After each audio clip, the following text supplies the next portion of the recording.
Hello from the desert. We're back on the Little Jewel project. So when Brent was here from Half-Ass Customs, we did a whole bunch of work on the Little Jewel chassis, and there's still a ton more to accomplish. While the weather's good and the wind's low, we came down here for a couple days with the trailer, and I'm gonna try to get the other arm in place. There's a couple things that the viewers chimed in about right over here. I'll get into that in a second. But we got the super single tires in the house. We got a full cooler and we got perfect weather.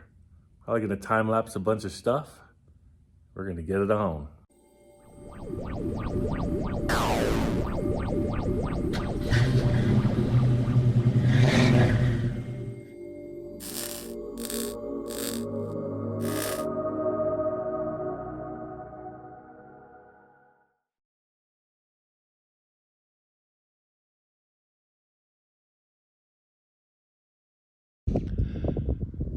All right, we're gonna try to make this count. I'm gonna talk a little louder simply because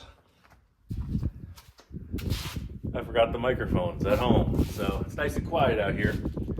A couple people mentioned, Ian, consider the backspace on the super single rim and the way that you set it up with this link arm, you know, this giant fabrication right inside the brake rotor. That's when I got really concerned. I got a pretty good eye for stuff, but there's nothing like the truth. So you see the offset here, right? This is a dually setup, so this is the outside tire, and the inside one comes in, but I didn't even think about the super single. Pretty much, that's our straight edge. The backspace, or the offset on the inside of the rim is 6 3/4 inches to the rubber, to the tire. So in layman's terms, when that rim comes and sets on this hub, we're gonna need 6 3/4 from the hub to the arm minimum. And I'm measuring on the inside about 8.5. And if we were to just generally space this out here,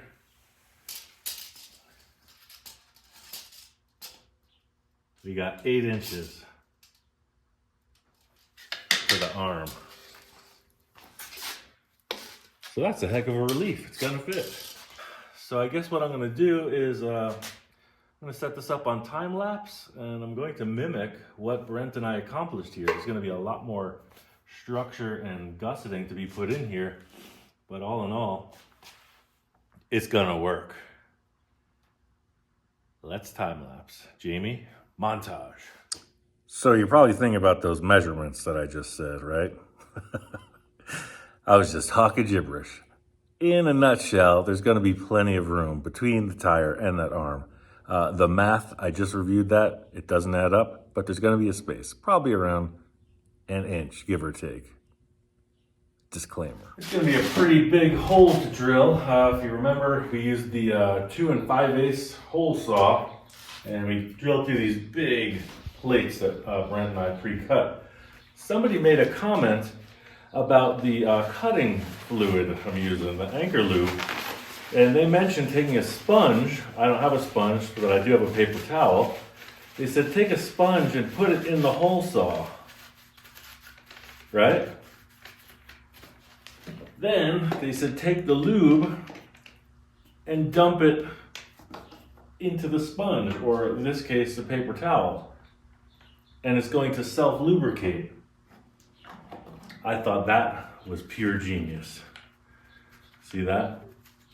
Paper towel is gonna hold on to that, and it's gonna spin out as I drill. One other thing.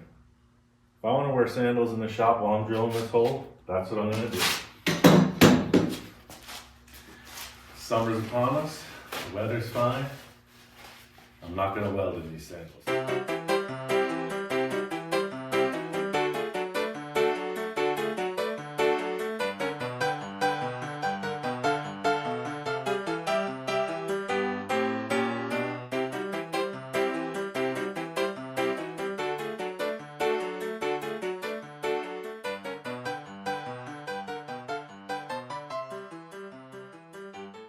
right, that was an event. Worked out good. Now we're going to transfer that hole to this other one. We are creating a rectangle tube out of this, right?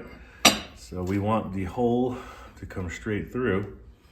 So to do that, I'll transfer that information directly to this one. I'm going to set this here, square it up. See, it's getting very technical when I bring out the formal piece of steel for a square.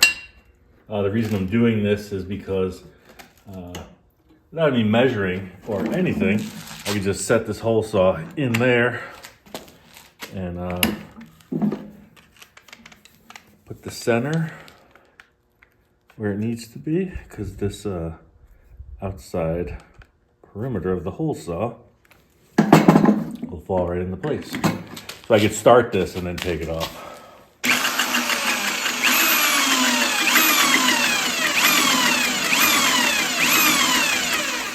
Because it's going to get really confusing trying to drill through all this. It's just going to bind up, I know from my own experience, without a mill or a drill press.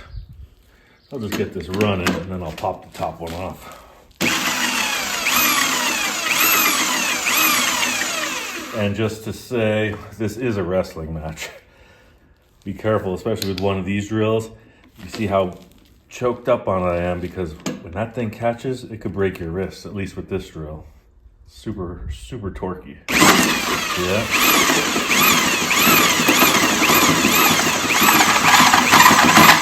Now I got a good bite into that lower plate, and I can continue on. All right, that took quite some time, but we got two pieces set up. We're gonna continue on probably in the morning. Somebody needs some attention.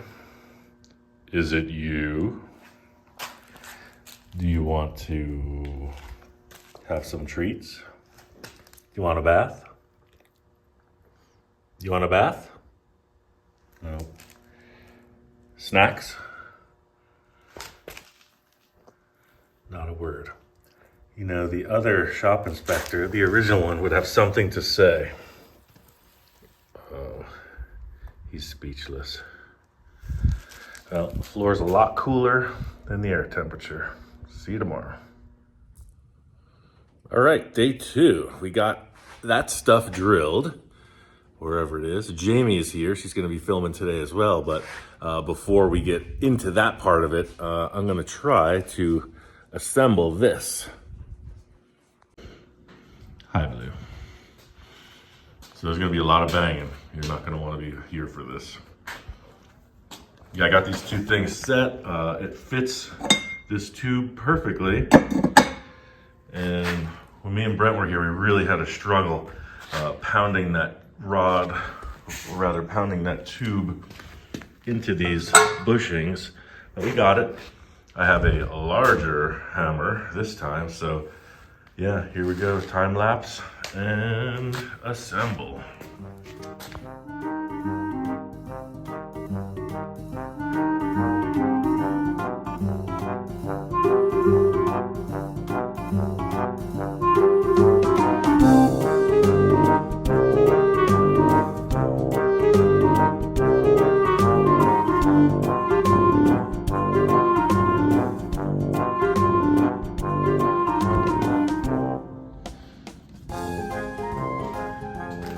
Got that thing put in, had to do a little trimming on that.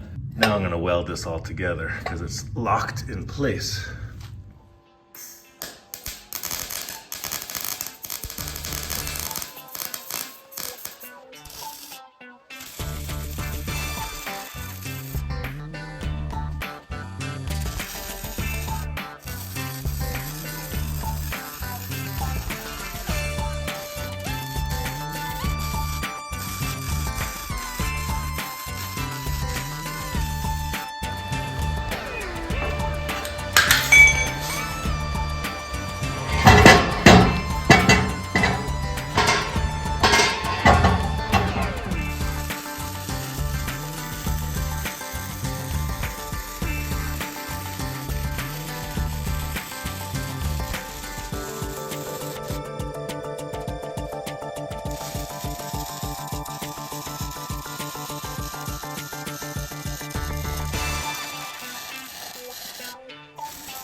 All right, so we got that welded. Let this thing cool down a little bit. I'm gonna clean up that axle and then shove it under the truck.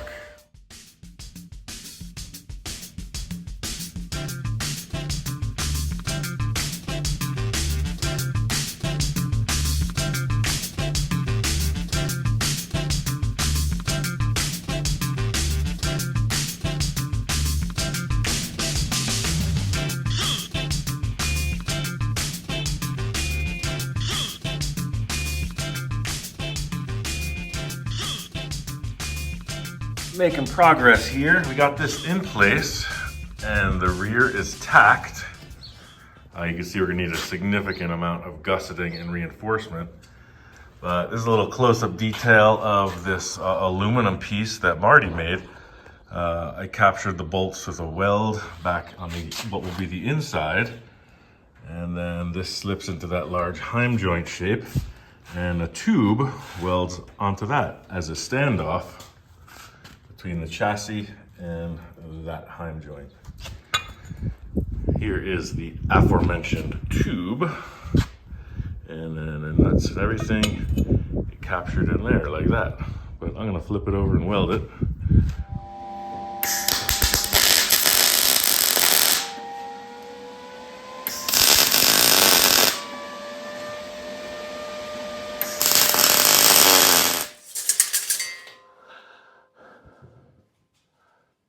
What, do I look upset? I'm stalking you I look today. stressed out? How's my mic sound? Jamie's here. Thanks for bringing that microphone. Got you. We've been waiting for it all episode. Get rid of that hollow sound. So, for a couple hours, I wrestled, I cussed, I fought, I went to town, I honed, I threw things in the cooler, and I finally got that aluminum part to fit. Marty. It is Friday. He's so precise. I think he outthunk himself. It was a direct fit. Oh, wow. Yeah, so I got that set up. I was just checking the alignment, and this is what we get in the end, a match to the other side. So I got the alignment set. I'm gonna weld this on.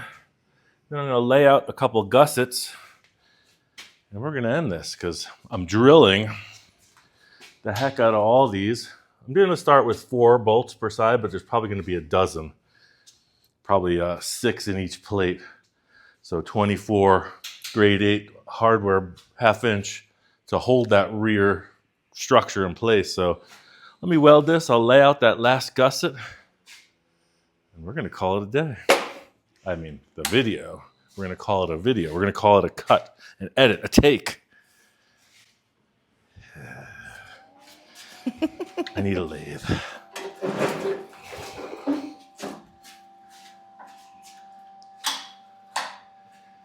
I got this welder cranked up and it's welding great.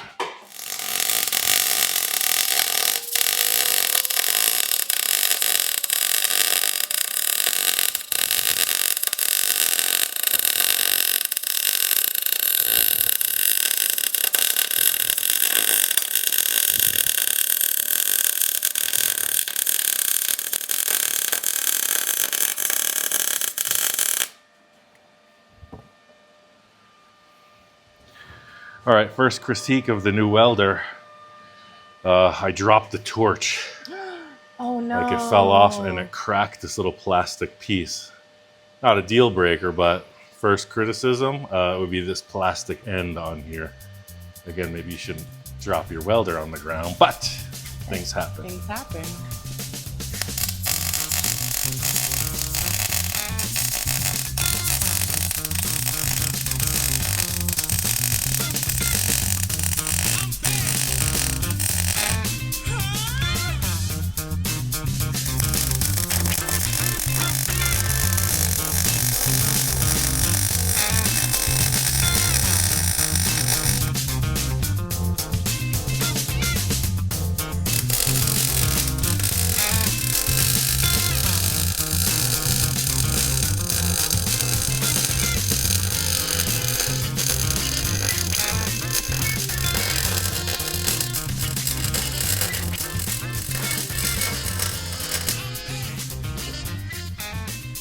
Go get a piece of cardboard.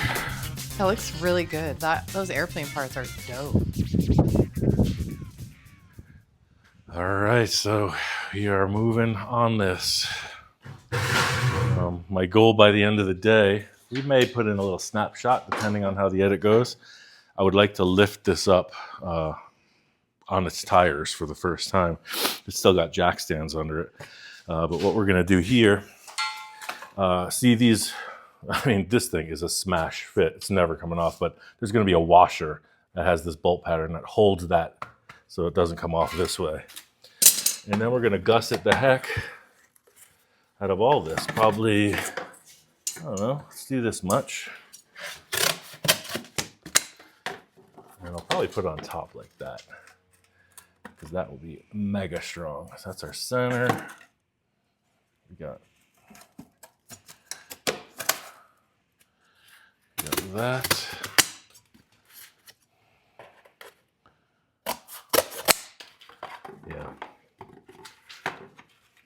Yeah, probably gonna make 4 of these, top and bottom.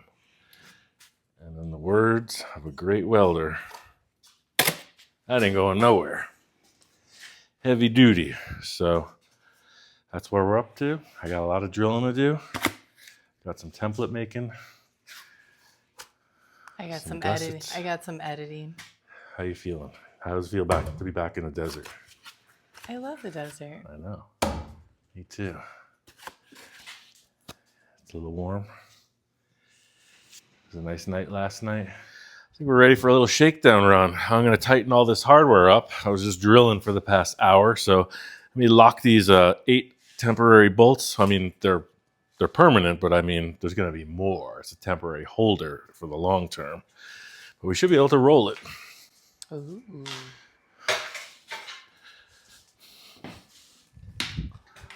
Should be. All right, let's put a little action to this.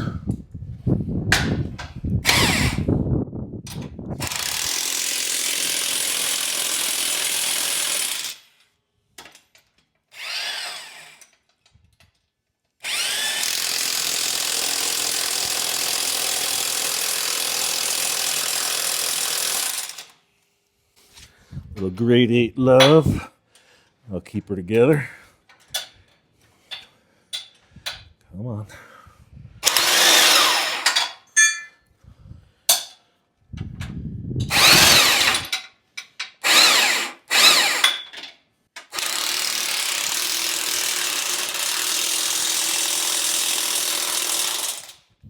Poor impact has gone to the playa so many times. It's feeling a little bit worse for wear. All full of dust. You know what that means? It's time. It's time. So we got no front support on this, but it should still roll. Sorry for the kicking. I'm going to take out this block and see if it'll still roll. Otherwise I'll have to raise it with a jack and chain it like I had. Let's see. It'll still move.